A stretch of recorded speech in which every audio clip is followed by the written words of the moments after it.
Hello everyone, তো আমি basically বাড়িতে যেভাবে আলু পোস্ত করি আজ সেটা শেয়ার করব। তো প্রথমে আমি কড়াইয়ে তেল চাপিয়ে দিয়েছি। তো তেল গরম হয়ে গেছে, তারপরে আমি দিলাম কালো জিরে থেকে খুব সুন্দর একটা স্মেল বেরিয়ে এসেছে। তারপরে আমি দিলাম পেঁয়াজ কুচি। তো পেঁয়াজটা অপশনাল, তোমরা চাইলে স্কিপ করতে পারো। আমার পার্সোনালি পেঁয়াজ দিয়ে আলু পোস্ত খেতে দারুণ লাগে, তাই আমি দিয়েছি। তো তারপর দিলাম আমি টমেটো কুচি, দুটো কিছুক্ষণ ভাজা ভাজা করে নেব। তারপরে দিলাম সেদ্ধ করে রাখা আলু। আমি 4-5টা আলু সেদ্ধ করে হাত দিয়ে ভেঙে নিয়েছি। আমার এভাবে আলু পোস্ত খেতে দারুণ লাগে। আমার ওই ছোটো ছোটো করে কেটে আলু পোস্ত খেতে একদম ভালো লাগে না, আমি সেদ্ধ করে আলু পোস্ত করি, তোমরাও চাইলে এভাবে করতে পারো।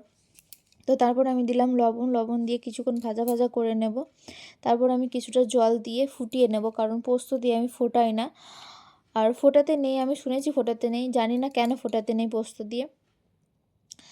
তো তারপর আমি দিয়ে দিলাম চেরা কাঁচা লঙ্কা। এরপর আমি ঝোলটা যখন একটু কমে আসবে তখন আমি দিয়ে দেবো আলু পোস্ত। এরপর আমি দিয়ে দিলাম ভেজে রাখা বড়ি।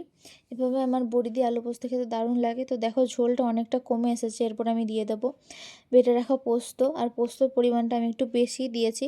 পোস্ত দিয়ে কঞ্জুসিগিরি করলে পোস্তর টেস্ট ভালো হয় না, তাই আমি অনেকটাই পোস্ত বেটেছি। আর আলু পোস্ততে পোস্তটা যদি বেশি না হয় তাহলে কিসের আলু পোস্ত। তো আমার মতো এভাবে আলু পোস্ত খেতে তোমরা কারা কারা ভালোবাসো অবশ্যই কমেন্ট করো। আর আমার এই রেসিপিটা একবার ট্রাই করে দেখতে পারো, আশা করি দারুণ লাগবে। তো তারপর আমি নামানোর আগে কিছুটা সর্ষের তেল দেবো। সর্ষের তেল দিলে একটু টেস্ট হয়। তো দেখো আমার পোস্তটা প্রায় কমপ্লিটই হয়ে গেছে, তো এবার আমি নামিয়ে নেবো। তো পোস্তটা কেমন লাগলো আশা করি কমেন্ট করে জানিও।